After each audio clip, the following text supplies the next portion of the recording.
Hi. Thank you so much for being here. Thank you for having me. I'm going to tell you right now, I am so elated that we have this platform to showcase our amazing dancers that are doing great things. And it's a great thing because I get to dive into Beauty and the Beast with you.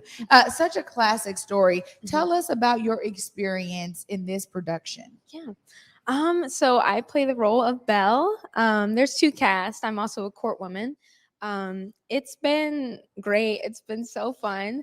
Just being back on stage after, COVID and everything, just having the audience there with us because that energy is just so special and so unique. The rehearsal process was fun too, getting to work with fellow dancers and also like sharing this role with Rosalind, who's extremely talented, and just having this experience has just been amazing for me. Well, I love to hear that because I think that so much of what a performer's job is to really expand all of that joy to the audience. And I've really become a fan of the ballet. I mean, I was just at Plot Points over the weekend, and I got to see Romeo and Juliet as well. And I'm telling you, some of these classic stories being told in this way, it really does shine a light on the dancer's body, how you guys express emotion through the movement. Tell us about the unique production side of this because we know there's going to be a narrator. Really, this is gearing towards younger audiences. How is that for you versus other productions through the ballet? Right. Well, I think it just makes it that much more special for me, especially since this is geared towards the youth. I know growing up, like, I didn't see many Disney princesses of color, and whether that's like a movie or ballet, it's still all art, right? And I feel like even just at these shows that have already happened, little girls showing up in their belle dresses, like, it's just amazing. I know if I was a little kid, I would love to see someone of color or black or brown dancer on stage, or someone just playing Belle that looks like me. Like, I would love to have that. So honestly, it's just amazing. Like, that responsibility I feel like I have, like, is just so special to me, and just being able to share what I love with them, and just to smile on stage and for them to feel inspired, or to say, I could grow up and look like her. I could do that. She did it, so I could. So it's just a special. I don't want to get emotional, but Yeah. it's a big deal to me. You know what, though? It is a big deal. And you have every right to get a bit emotional about that because the joy, it's not like just a responsibility you carry. I get to bring my young goddaughter to the ballet, Beauty and the Beast. So she's a young Black girl. And when you talk about that onus and how you're pouring into those young people that are looking up and seeing you as an example, Destiny, you have every right to be able to relish in that because she is a dancer in her own right. She's with Northwest Tap Connection. And so I know that we're just excited to come and see you guys. But this is also a beautiful thing that I'm loving about the diversity of performing. I mean, I just took my sister earlier this year to Beauty and the Beast, the musical, right? Not the ballet, but the musical. And that was the first time they had a Black Belle, right? And again, the ideas of, not just our brilliance, but our intentional artistry being embraced, not accepted, but fully embraced in these environments. That says a lot. What were some of your influences as you decided to be like, you know what, I think ballet is my thing? What were some of the things that you were, or some of the dancers you were able to kind of look up to kind of carry you forward? There's so many. When I was younger, I hadn't decided that ballet was really what I wanted to do. I started off as a competition dancer, so I was doing a lot. And then I trained at Debbie Allen Dance Academy, and so obviously I had that amazing inspiration. Debbie Allen, she's speak up amazing. So I had her, to look up to, and I was learning many different styles, Graham, modern. There were a lot more people like me. I felt like at that studio, who looked like me. And then switching over to ballet was a whole different experience for me. I guess sometimes when I step into the room, I never noticed that, like, I was like the only dancer of color, because I didn't really think that way for a bit. Not saying it's like a bad way to think. It's just something I wasn't really thinking about. But then I went to a summer course, and I looked around, and I was like, oh, okay. So this is what's going on, And I think, if anything, it just pushed me even more and made me want to work harder so we can have more role models and inspirations to look up to that, look like us. So for me, that's like Misty Copeland, Ingrid Silva, who's all the dancers at Dance Theater of Harlem.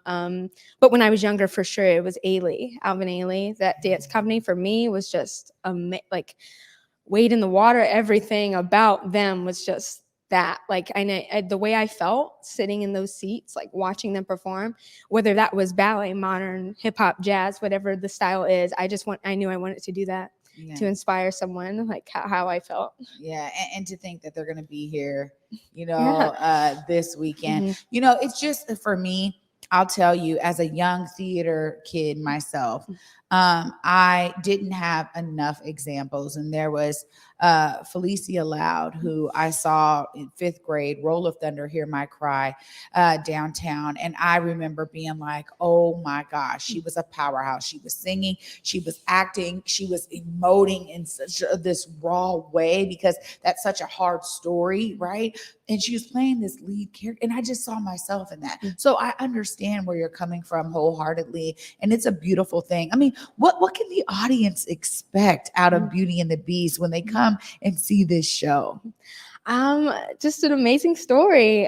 Just all of us on stage enjoying ourselves. We're so happy to be back and, to share what we love. Like, we've missed this so much. So I think just a lot of fun, a great story, beautiful dancing, and just, some great dancing. Yeah. Well, it's such a combination, because the live music really takes you somewhere. The dancing is flowing together with it. And I'm telling you, I mean, I was so just literally this past weekend at Plot Points, and that piece Caught, where they had the strobe lights, and he started doing all these things with his body through the strobe lights. And I mean, I'm sitting there and I'm like, oh my word. I mean, the things that you guys can do with your bodies is, first of all, I know it's a ton of work, but as an audience member, it's just such a amazing spectacle to witness, right? And so tell us about some of your background that brought you to this place of being like, you know what, I've trained, I'm ready to take on the stage at PNB.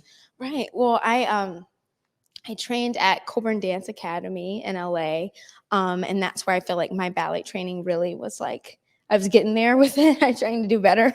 And I think a lot of why I am the type of dancer I am now, or why I dance the way I dance, is because of like my previous training, like with modern and Graham and hip hop and all of that. And not saying I bring it into ballet, but I do feel like when I perform, especially with my competition background, like we were judged on performance quality. Like, I feel like I bring all of that to the ballet stage as well. So I think that's what, just makes it that much more special, like the history behind what I'm doing. And also, like, especially with Beauty and the Beast, like being a Black Belle, like, I think that's iconic, and I think that's amazing. So like knowing that there's little girls in the audience, you'd be like, oh, like, she looks like me, all her shoes are brown, or she's wearing brown tights. Like, I feel like that is like so amazing. So I don't know, just having all of that like into one, I think is just that much more fun for the audience. And I gotta say, I saw you get emotional there. Tell us just quickly before I let you go about how your family is, just excited that you're playing this iconic role of Belle. And I'm sure you're just doing the role justice. Tell us about how that is for you personally, how your family is receiving that beautiful news. Oh my gosh, we're gonna try to get through this because I'm a crier. My mom is here, and my mom is like my rock, my everything. She is always so proud of me, and I'm so thankful. We like moved to LA together, like from Georgia, and it was just us. So it's always just been us, and I feel like for her, like, just seeing me be able to just tackle, doing what I love, because we gave up so much for me in order to do that. I'm sorry. Like, don't be. Like, we gave up so much in order for me to get here, and she gave up so much. And I just think that's what makes her such an amazing woman, and the woman I want to be when I get older. And I know she's just so proud of me, and just so excited to see me on stage. And she, like, even when we did Nutcracker and other performances, she was so happy to be here. And I know she sits in the audience, she tells me she cries every show. She's just, it's just a lot, I think, for her. Just full circle. I'm her only child, so just having that experience, and like us going to LA and Seattle and all over the place, like I feel like it's been really great for her. And I know she's watching this probably, so I know she's just really proud of me. You know what? You can look right there in that camera and tell your mama how much you love her. Yes. Thank you, Mom, for everything. I know you're watching. She's probably crying too, because we're both like on the same page. But I just love you so much. And I tell you like every second I can, but I need to say it even more, because like without you, I wouldn't be the person I am. I wouldn't be the dancer I am. I wouldn't be the artist I am. And I wouldn't be able to have this like platform and be in the space where I can share my talent to other dancers who might look up to me. So thank you for that. Oh my goodness, Destiny. You're going to have me over here. You're going to have me over here. I'm telling you right now. You know what, Destiny Wimpye, we are so, so proud of you here at Converge. Let me tell you, it is a beautiful thing to have you sit here with me and pour your heart out the way that you have today. We know that you're going to kill it on that stage every time you get the chance. And I thank you so much for your dedication and for understanding that you really are setting an example for young Black girls that look like you to see themselves in these roles that have oftentimes and historically excluded us. We have broke those doors down. Shout out to you and your entire legacy that you're building for yourself. I can't wait to continue this relationship and see you grow in other roles over the course of time. And this Saturday, I get to see you at Beauty and the Beast. Before you're off this set right now, just tell them how they can come and see you too. Yes, you can come. You can go visit pnb.org and buy tickets. I'm performing Belle on Saturday at 11:30 and 3:30, and Rosalind will be Belle on our last show on Sunday. So you can come and support us, and come see us do our thing. There it is. There it is. We'll come see you do your thing indeed. Thank you so much, Destiny Wimpye. You are amazing. I can't wait to see you. Thank